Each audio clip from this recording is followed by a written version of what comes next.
그리고 이번 폭우로 지금 또 인명피해가 지금 너무 참사가 일어난 지역이 있습니다. 박성배 변호사님 어디입니까, 이번에는? 바로 경북 지역입니다. 이번 집중호우로 경북 지역의 인명피해 오늘 오전 11시 기준 사망자 19명, 실종자 8명으로 집계되고 있습니다. 구체적으로 사망자 예천 9명, 영주, 봉화 각 4명, 문경 2명이고 실종자는 예천 8명입니다. 현재 예천군 5개 마을에 소방과 군인 3,200명, 장비 1,600대가 동원돼 수색 작업이 진행 중입니다. 경북을 포함해 제주도를 제외한 전국의 산사태 위기경보 중 가장 높은 심각 단계가 유지되는 가운데 추가 산사태를 우려한 경북의 1,000세대 1,600명의 주민이 인근 체육관과 마을회관 등에 대피해 있는 상태입니다. 삶의 터전이 무너진 건 물론이고요. 많은 희생자가 났습니다. 순간적으로 생명의 위협을 느꼈다는 거잖아요. 관련 얘기 들어보시고 이어가 보도록 하겠습니다. 밖에 나가니까 옆에 이제 그 빗물이 내려가는 하천이 뭐 막혀서 이렇게 역류를 하면서 길 쪽으로 이렇게 넘어오더라고요. 큰형님이 잠깐 이렇게 이제 요 상황을 전화를 읍사무소에 한다고 잠깐 나가는 한 1, 2초 사이에 갑자기 뭐 천둥 벼락 같은 소리가 확 나더니 뭐 사람이 갑자기 매몰이 되고 안 보이고 뭐 보니까 밖을 보니까 전부 진흙투성이고 아 이거 큰일 났다 해가지고 앞만 찾아봐도 없었는데 마침 형이 거기 상반신까지만 이렇게 나오고 밑에가 이제 매몰이 됐더라고요. 1시간 반 만에 이렇게 구조를 하셔서 지금 이제 병원에 입원을 해 계신 상태고 집은 뭐 저장 탱크가 다 이렇게 파손이 됐고 뭐 차량이 아예 이제 뭐 커다란 바위가 이제 올라가 있는 상태니까 다 파손이 됐고 지금 이 경북 지역의 뭐 예천군 이런 일대를 포함해서 지금 산사태가 나서요. 지금 사망자가 19명에까지 이르렀습니다. 김승배 본부장님, 산사태가 난다는 건 어떻게 우리가 지금 이 원인을 예상해 볼 수 있을까? 이 집안이 어떤 내리는 비, 한꺼번에 내리는 비로 많이 약해졌다고 봐야 되는 건가요? 그렇습니다. 어떻습니까? 지난 6월 25일 이후 지금까지 장마가 23일째인데 지금까지 하여튼 스펀지가 물을 다 먹듯이 그러면 이제 넘치지 않습니까? 그러듯이 지금 땅이 우리나라 전체 전국이 골고루 지금 이번 장마는 비가 많이 왔거든요. 그래서 그 토양에 물을 많이 포함하고 있는 상태입니다. 여기에서 지금까지 버텼던 곳, 지금 엊그저께 저런 산사태 안 났던 곳들이 이제 날 텐데 여기에서 50mm, 100mm만 더 들어가면 이제 날 수 있는 그런 지역이 많은 상태이기 때문에 산사태 위기경보 전국에 지금 심각 단계로 내려져 있지 않습니까? 다만 언제 어디서 날 건지를 모를 따름이죠. 그러니까요. 이제 또 난 뒤에 또 방송 소재가 될 텐데 분명히 왜냐하면 비가 지금 오늘 낮 동안 전국이 좀 소강 상태 들었거든요.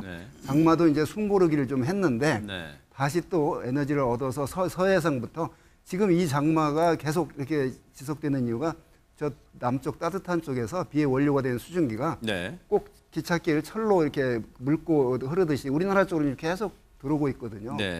그래서 일시 소강 상태에 들어있지만 오늘과 내일 적어도 19일 모레까지는 앞으로 200~300mm가 더 올 수가 있거든요. 근데 지금 어디로 할 것 없이 전국의 지반이 약해져 있기 때문에 대단히 그 위험한 상태입니다. 이번 경북 지역에서 산사태 피해가 가장 큰 지역이 경북 예천입니다. 오늘 이곳을 윤석열 대통령이 찾아서 이재민들과 유족들을 위로를 했습니다. 그 모습 보시고 이어가 보도록 하겠습니다.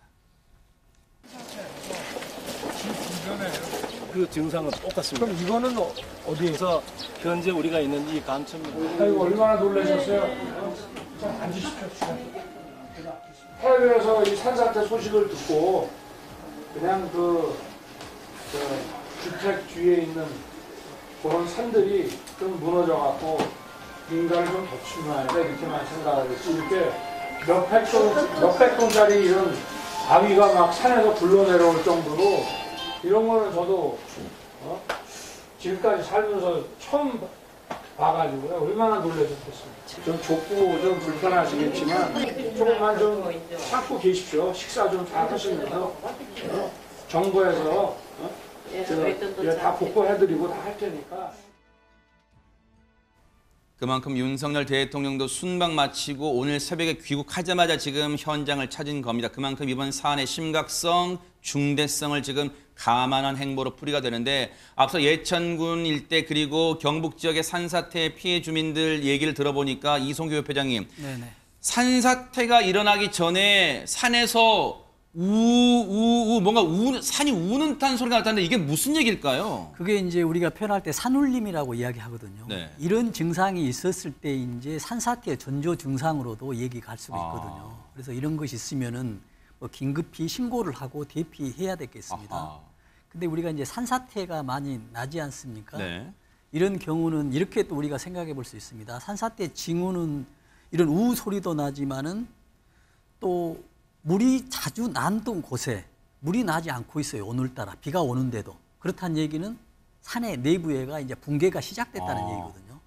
또 반대로 물이 안 나는 곳에 오늘따라 비가 오는데 물이 난다는 얘기예요. 이런 것도 하나의 이제 징조라고 이제 볼 수 있는데 네. 이제 여기 주위에 있는 사람들은 가장 중요한 요인이 뭐냐면요. 산사태가 나는 곳은 꼭 산사태가 납니다. 주로. 왜냐하면 산의 토질이 달라요. 네. 예를 들어서 서울의 기준으로 하면 관악산과 우면산을 비교하면 관악산은 바위로 돼 있기 때문에 산이 무너지지가 않아요.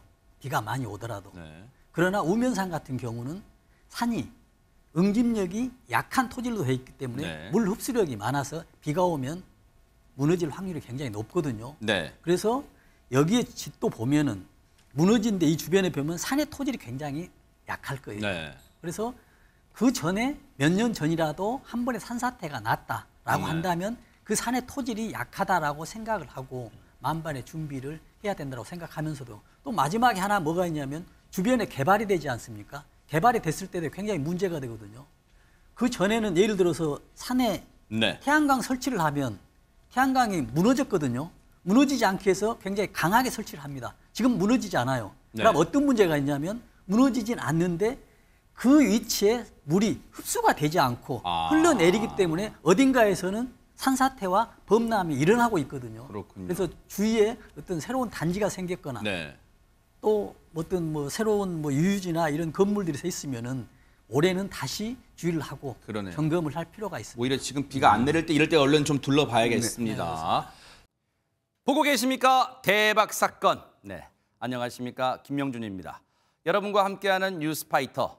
다양한 소식과 뉴스를 보고 싶으시면 화면 오른쪽을 꾹 눌러 구독해 주시길 바랍니다. TV로도 유튜브로도 여러분께 한 발 더 다가가겠습니다. MBN 뉴스와 뉴스파이터를 사랑해 주셔서 고맙습니다.